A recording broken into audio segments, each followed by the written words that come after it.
All right, guys, it's time for some fun with math today. And what do we have going on? Today we are going to do power series and convergence. What are power series? So, power series are these things that look like that right there. They're kind of weird looking. You've kind of seen them before in a certain form. So if you remember, if we go back and look at that geometric series, so a times r to the n equals 0 to infinity. So remember what that was. That was just equal to a plus a times r plus a times r squared plus dot, dot, dot, and dot. And then remember that was equal to what? It was equal to a divided by 1 minus r as long as your absolute value of r was less than 1. And so we can actually think about this if you want in terms of a power series if we just let our a equal 1 and let's let r be this continuous variable x. And so if you do that, we get the sum n equals 0 to infinity of just x to the n, which equals 1 plus x squared plus dot, dot, dot, which just equals 1 over 1 minus x as long as absolute value of x is less than 1. And so this we can think of as a function, f of x if you want. And you can graph that function, and then you can think of the function that can be represented by this series, which we call a power series, because x is just to a bunch of different powers, right? So that's the big ideas. Now, in general, we say a power series centered at a, so there could be a center. The center could be at 0, it could be at 1, it could be at 2, it could be at half. The center could be anywhere. Looks like what? So I like to use this s of x so we can just easily refer to it. And so it's equal to this infinite sum here. And so this is called the closed formula for the power series. And over here, we just wrote out that formula. And so you can see how if it's centered, it's just x minus a, so whatever the center is, and then you raise that to a power. So it's the first power to the second power to the third power. And over here, of course, you have x minus a, the 0 power, but that's just 1, so we don't normally write it there. And then you have this plus dot, dot, dot. And we call that, of course, a power series because they're just powers of x's with some coefficients in front of it, some numbers, right? So a, some real number, and these c sub i's are some real number. And so when you have a power series, you basically are going to have two things that you have to find. We'll have to find the radius of convergence and the interval of convergence. But before we do that, let's just do some examples. So let's come over here and talk a little bit about how power series works. So this is our first example. And our first job is just to find a formula for this power series. So what do I mean by that? I want to find some sort of formula here, the sum n equals 0 to infinity of some c sub n, and this one's centered at 0 and times x to the n. So I want to find those c sub n's basically. So there are easy ways to do this. Like you can just look at it and kind of tell by inspection, but I want to do a way that we can always tell what's happening, even if it gets more complicated, as you see it will. And so here, the way to do that is just to look for a formula for these things. Just make a table. So this is my n, and I have c sub n, x to the n. And so when n equals 0, it looks like my 0x term is just a 1. When n is equal to 1, I just get an x. When n is equal to 2, that's my x squared term. I'm going to get just an x squared. When n equals 3, finally, I just get x cubed.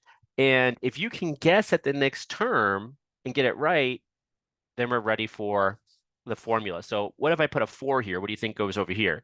Hopefully you say x to the 4th.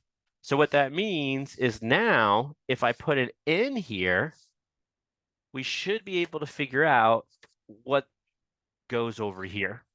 And so notice, if you put a 3, it's x cubed. A 4, x to the 4th. If it's n, of course, it's x to the n. So this is our formula for c to the n times x to the n. So part A, our formula is going to look like what? So our s of x is going to equal the sum n equals 0 to infinity of just x to the n. And that's it. So there's a nice, easy way to find formulas for these series. And I guess I should say it's a closed formula because, I guess if you really want to, you could argue this is a formula, but it's not the closed form. All right, so just using this sigma notation, that sort of sum notation there. All right, so that was kind of an easy one. Look at one that's a little bit harder, and we're going to come back and do the rest of these parts, but I want to just do part A for right now. All right, so let's look at this one here. This one is quite a bit harder. So let's come over here as we want to find the formula. And so let's make a table. So let's give us lots of room. So over here, make my table. So here's n. And then, so remember the big idea is I want to basically, right? So big ideas, if you want, I'm going to write this as a sum, n equals 0 to infinity of what? C sub n times x minus a. In this case, x minus a is the number 3, right? So if you want, we could put a 3 here. Well, let's just put an a. Let's practice the formula, I guess. Although I do usually give you guys the formulas in the on the exam for what are called the Taylor polynomial and the Taylor series, which we'll talk about in the next lecture. But let's write it down for right now. And so over here, what do I want? I want c sub n times, and let's write x minus 3 to the n. So let's fix that. Let's put the 3 in there, yes. And so let's just go through this. So what happens when n is equal to 0? So n is equal to 0, we just get 5. So the constant term is just 5. What happens when n is equal to 1? Well, here's the first term. We have x minus 3. So you get 7 times x minus 3 over 2. And then for 2, here's the square term. And so we're going to get 9 times x minus 3 quantity squared. And we're looking for a pattern here. So divide by 4. And so far, I don't see too much of a pattern, but maybe you do. We'll see here in a minute. So 3, then I put 11. Oh, I'm starting to see a bit of a pattern. X minus 3 cubed, and then divided by 8. Ooh, that looks good. So let's see if I can guess at the next one here. So let's see here if I can guess. Let me just pull this over just a little bit. Pull it up and down there. All right. And so let me just see here if I can guess what's going to happen for the fourth term. So notice it goes 5. And in fact, if you want, you could write here x minus 3 to the 0 power divided by 1. So it goes 5, 7, 9, 11. So what do you think the next term is? Hopefully your brain's like, oh, it's 13. And then divided by, and this is going to be x minus 3, of course. And then it goes 0, 1, 2, 3, probably 4. Okay. And then the bottom goes 1, 2, 4, 8, and hopefully, right, you kind of see this, 2, 4, 8, 16. Hopefully you see it. They're powers of 2s, basically, right? So it's like 2 to the 1, 2 squared, 2 cubed, and so this would be 2 to the 4th right there. So now that I've done that, I think I should be able to write down the formula. So for n, what do we have? So let's write down what we can write down. So I know this, x minus 3, and that's just to the nth power, because if it's a 4, it's a 4. If it's a 3, it's a 3. So that looks good. And then the bottom I think I can do too, because I said that was 2 to the 4th. So it kind of looks like, if it's 4, it's 2 to the 4th. If it's 3, it's 2 cubed. So if it's n, it's 2 to the n. So I got most of it. I just have to figure out this 5, 7, 9, 11, 13, and then what if you plug in n? So maybe you can see the formula. I can see it, but I've done a lot of these. But if you can't see it, I will tell you a trick that I like to use. First, the intuitive trick I like to use is like, look, you start at 5 and you add 2 and get 7. You add 2 more and get 9. You add 2 more and get 9. So it's like 1 2, 2 2s, 3 2s, 4 2s. So you start at 5 and you add 4 2s there. So it's going to be n 2s here. So it should be something like that if you want 5 plus 2n. But that's kind of tricky to see. So what I tell you guys is the one that's tough right here, usually it has a nice form. It's going to look something like this, a times n plus b. And all you have to do is figure out what a and b are. And so notice if you plug in 0, a times 0 plus b should be equal to the number 5. And so now you know b is equal to 5. And so now we know it's a times n plus 5. And now it says when you plug in 1, you get out 7. So let's plug in 1. So a times 1 plus 5 is equal to 7. And so now let's subtract 5 from both sides. So a is equal to 2. Got it. So it's 2n plus 5 because your a is 2 and your b is 5. And so it's just this right here. I wrote 5 plus 2n, but it's the same thing as 2n plus 5. So now what I can do is I can go back here. Let me just zoom out just a little bit. And so now I can head back here and I can write down my formula. So let's write down the formula here. So my s of x is actually equal to, and I'm just going to copy this down right there. And so I'll write this as a sum, n equals 0 to infinity of what? So I have 2n plus 5 times x minus 3 to the nth power, and that's all divided by 2 to the n. And so there's my formula for the series. Okay, so what's next? Let's go back here and let's talk a little bit about what's called the radius of convergence. In fact, let's go back to the very first slide here that I had. So the radius of convergence is what? So it's 3 possible different things. The first thing it could be, it's the largest positive number r such that your series s of x converges when the absolute value of x minus a is less than r. And don't be afraid of this guy right here. So what's that? What is that saying? That's just saying on a number line, you have the number a right here. And then when you take the distance from x, so you have distance from x, you have x basically plus a, and you have x minus a. What is that saying? And maybe we should write the other way. Maybe I should write like this. I'm sorry. Maybe I should write a and then add x and a minus x. Right. So what that's saying basically is that your r, oh, right, the completely other way. My bad. Erase, erase, erase, erase. All right. So here's x. Here's x plus a. I was like, something's off here. And here's x minus a. So that's what this thing is saying. It's saying, hey, if you go up a and you go down a, you live in between here, basically, right? So there's your value of x. It can be between these two values, right? Right there. No, that's wrong too. I'm having a hard day, guys.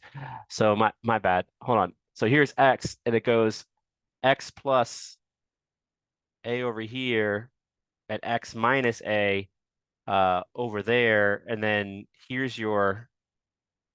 Oh, I'm really backwards. Delete, delete, delete, delete, delete, delete, delete, delete. Right, let me slow down. So here is my number line, right? X is my variable. So it's basically saying X lives where? Here's my A. So I was right the first time. I just went the wrong place. Here's A plus R. That's right. At A minus R. Right? Too many variables were sort of screwing me up here. And so my X basically lives someplace in here. So it converges on this, basically this interval, but R is called my radius of convergence, right? So you have this starting point A, and that makes sense if you think about it, right? Because what's A? A is the center. So here's the center of your power series. So the power series always converges at A because it's the center. The question becomes, does it converge other places? And so if you get a positive radius of convergence, you get some nice interval of convergence. And the interval, which we'll talk about in a minute, you have to worry about the endpoints, right? So the endpoints here. So on the interval of convergence, sometimes you'll get a convergence here, but not over here. So we have to test the endpoints, right? So just this example we did over here, if you want, you can see what the radius of convergence actually is. This one's centered at 0. And so our radius of convergence here, r, is actually equal to 1. All right. And so hopefully that didn't confuse you too much. If it did, it's okay. We're going to do this in a minute. And when we put numbers in there, it's a little bit easier to see how this is working. So let's take a look at our first example. And we want to find that radius of convergence. So for part B, here's what we want to do. So how do you find the radius of convergence? Well, we have our formula right here. And remember, our a sub n here is just equal to x to the n. So it's just our term. And we're going to use the ratio test. All right, so to find the radius of convergence, we bring back that ratio test. And the ratio test will tell us basically when this series is going to converge or diverge. And so remember the ratio test. It's the limit as n goes to infinity of the absolute value of the nth plus 1 term divided by the nth term. And so in this case, it's going to be equal to what? The limit as n goes to infinity of the absolute value. And here's our nth term. So now I want to plug in n plus 1. So you get x to the n plus 1 divided by x to the n. And so that's going to be equal to then the limit as n goes to infinity of, and we can drop off, we can't drop off the absolute value. X could be negative, so we have to keep that on. But I can rewrite this as x to the n times x divided by x to the n. And x to the n's will cancel.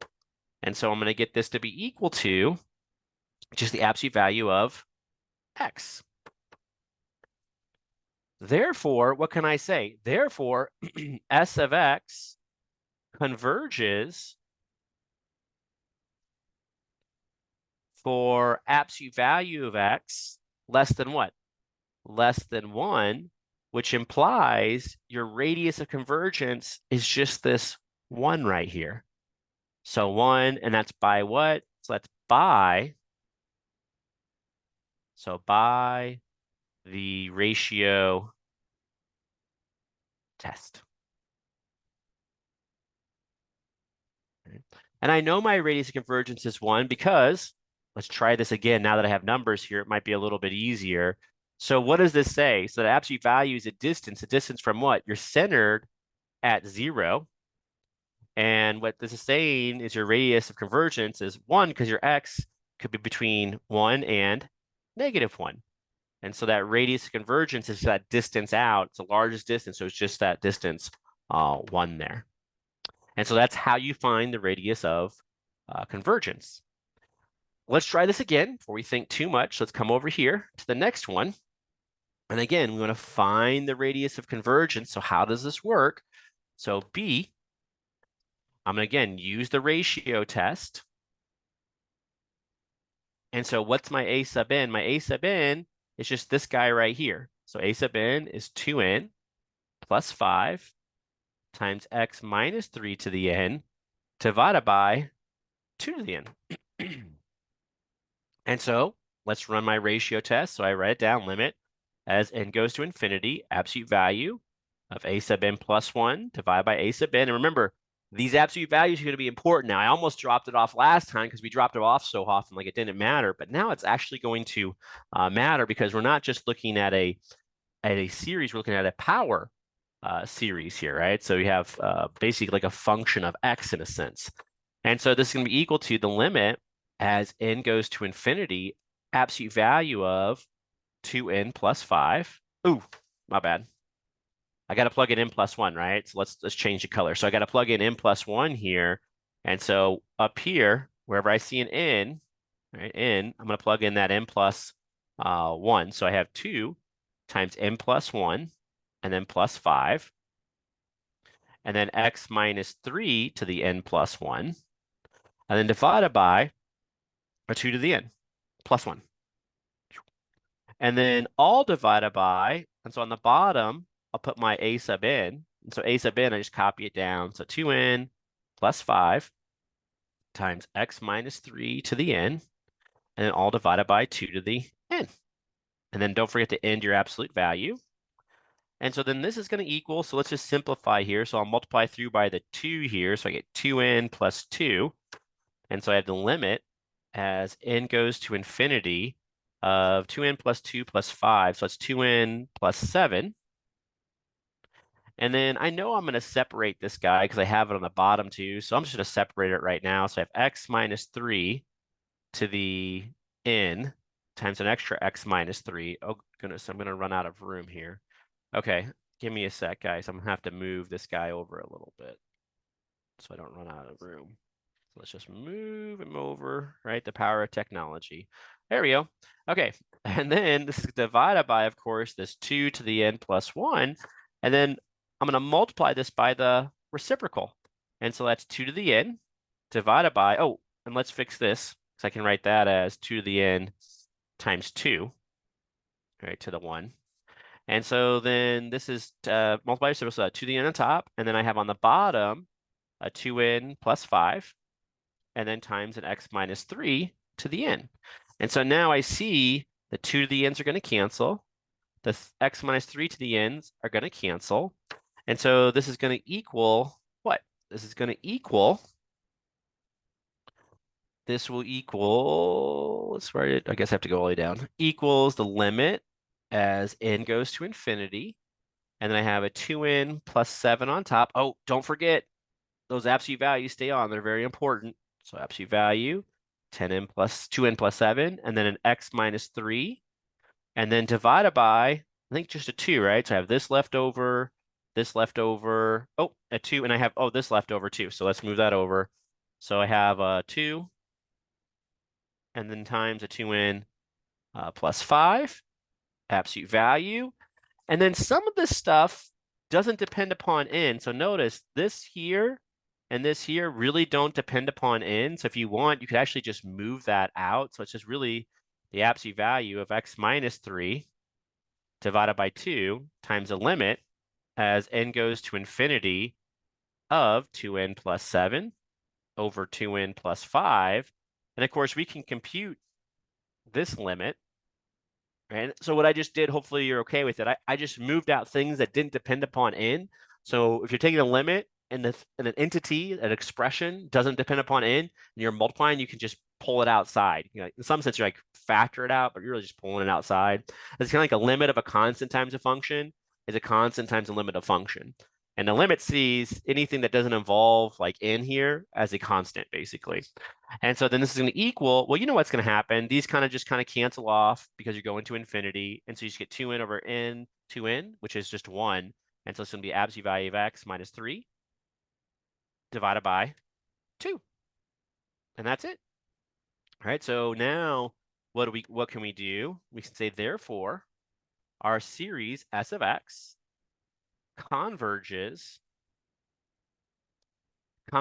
when? It converges for, and we take this absolute value of x minus 3 divided by 2 is less than 1. This is the ratio test again, less than 1, which implies what? This implies x minus 3 is less than 2. We just multiply both sides, which implies r is equal to 2 here. And so that's by the ratio test. All right, so that one was a little bit harder than the last one. A few more steps, if you like. And in fact, there's an equal sign right here. I guess I didn't write. In fact, sometimes I'll tell you guys, if you don't like the factoring out part, I mean, you don't have to factor out. So, you know, you could just, if you really wanted to here, we could just get rid of that. And you could just rewrite this as the limit as n goes to infinity, and we could just write absolute value of x minus 3 and just keep all this stuff inside. It really doesn't matter. So 2 times 2n plus 5. And then notice you're still, when you take that limit, so this is going to stay because it's like a constant. And then, you know, you can cross off the 7 and the 5 and basically get 4n and a 2n on top. And so you get basically 2 over 4, which is a half, right? So you can just leave it like that if you wanted to. In fact, maybe it would be even better. You'd see it even better if I multiplied on the bottom here. And if you multiply through here and you have this 4n plus 10. And so you can see it's just a 2 over 4, which is 1/2 of that guy right there. And in fact, if I did that, I probably would write this as 1/2 of that guy. All right, but it doesn't matter. It works either way. All right, we have one last thing to do on these problems. So we want to talk about, and I mentioned this way back here, the interval of convergence. So right now I found the radius of convergence, which basically you can kind of see here. I don't know if I drew this down here. I drew it on this one. Let's draw it on the other one too. So down here, the radius of convergence. So what does this mean, remember? So this basically is just telling us, oops, this is telling us what? It's telling us that if we look right here at 3 and we go up 2, so 3 plus 2 is 5, and then you go down 2, so 3 minus 2 is 1, we know it's going to converge all the way through here between 1 and 5 by the ratio test. The interval of convergence lets us determine, how about the endpoints? Right? Does it converge at 1? Does it converge at 5? Or back here in the last problem we did, down here, does it converge at -1? Does it converge at 1? And so that's what I mean by we have to test the endpoints. So let's do this. So very last part, we want to find the interval of convergence now. And so this is part C. And so for the interval of convergence, and I always just draw this picture, guys. That's why it's so important. So the interval of convergence, once I draw it, it tells me what to test. It says test basically -1 and 0. And test it in what? Well, I want to do S of -1, see what that equals, and do S of 1. And I'm going to test it in my original power series that I found. So let me just zoom out a little bit here so we can see it. All right, so here's my S of X up here. And so what happens when you plug in -1? Well, I get the sum, n equals 0 to infinity. And wherever I see an x here, I just put a -1. So it's -1 to the n. And I know that series diverges. And I have to say why. So by divergence test. You don't have to run the test, but you have to say it, right? So it diverges by the divergence test. I didn't write so by the divergence test versus what's S of 1? Well, again, come up here, there's X, you plug in 1. It's like the sum n equals 0 to infinity of 1 to the n, which is just equal to the sum n equals 0 to infinity of 1, which is just 1 plus 1 plus 1 plus 1 an infinite number of times. So of course it diverges. And we can just say by the divergence test again.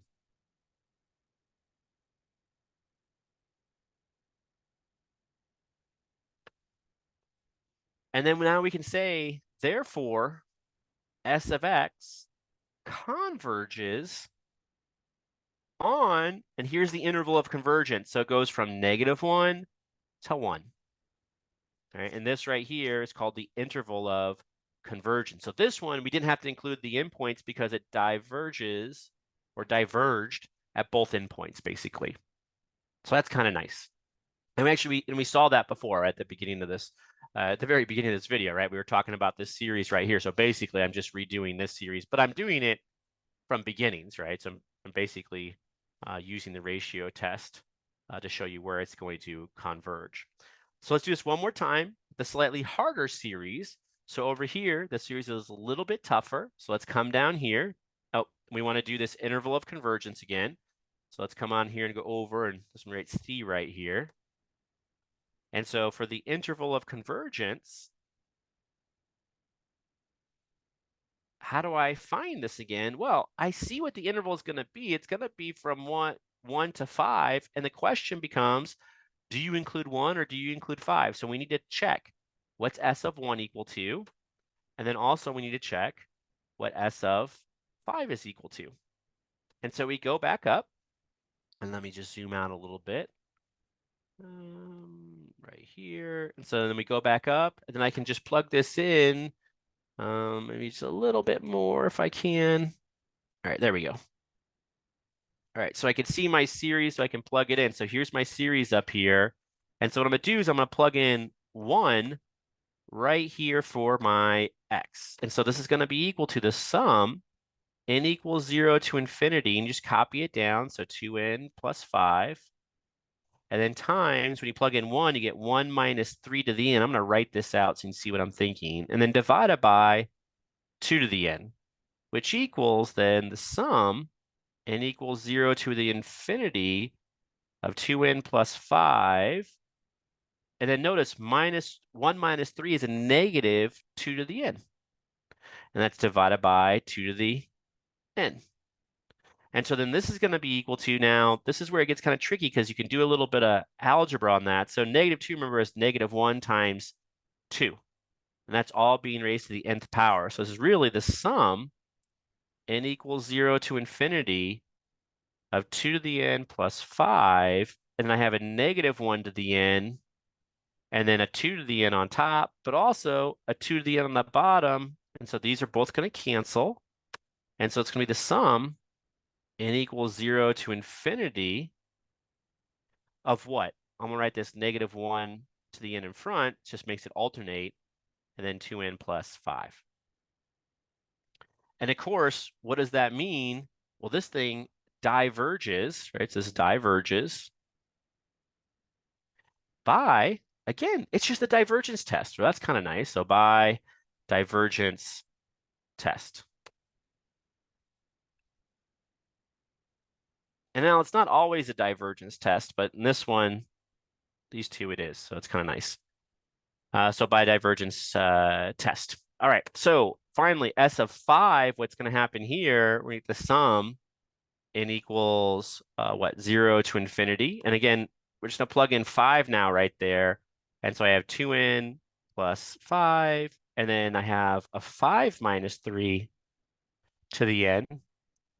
And that's all divided by 2 to the n, which is then equal to, and so notice this is just going to be 2 to the n. And so these guys are just going to cancel. So we can kind of speed this up a little bit. The sum n equals 0 to infinity of 2n plus 5. And that's it, which of course clearly is going to diverge. And so we can say diverges. We have to give a reason. So diverges. Then we just say by divergence test.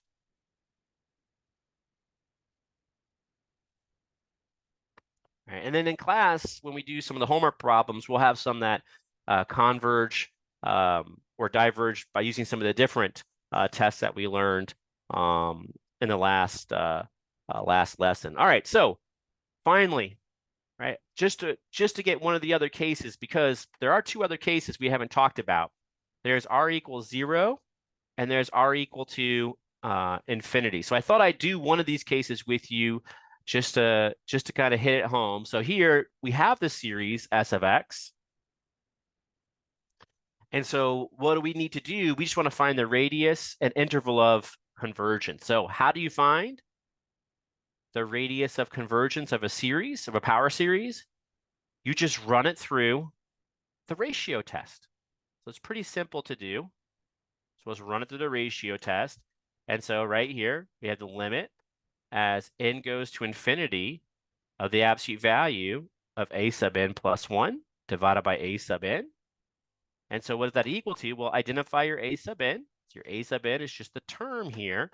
So it's equal to 2 divided by n minus 1 factorial x to the n.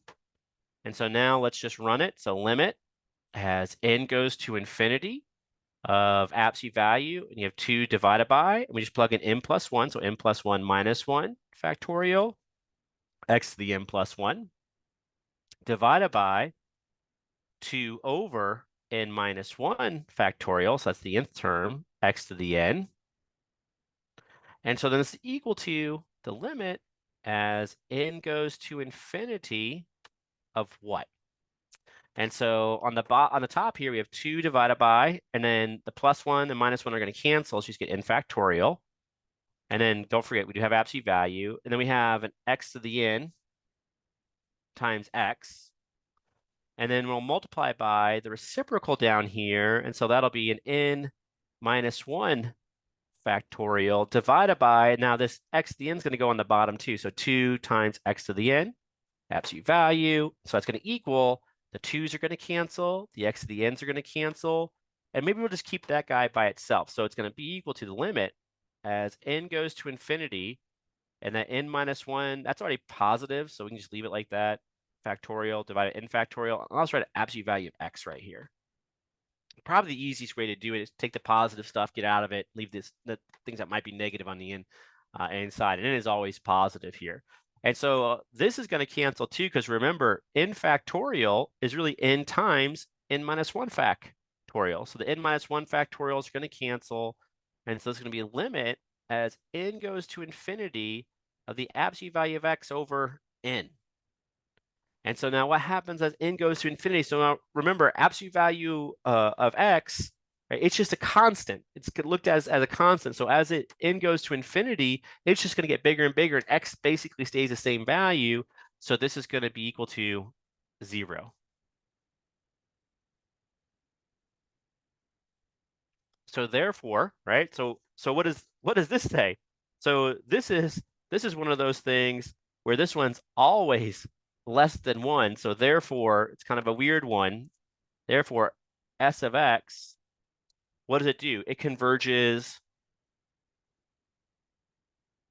for all x, right? Which implies what? Which implies r is equal to infinity, because it's always less than 1, and that's by the ratio test. So by the ratio test. So when you get out this equal to 0, then it's always going to converge. Your power series up here is going to converge for all values of x. Of course, if you get out infinity here, then it only converges for one value of x, namely the center. Right, so we'll talk a little bit about that one next time. We do have the interval of convergence to do, though, so don't forget, but this one goes real fast. So interval of convergence.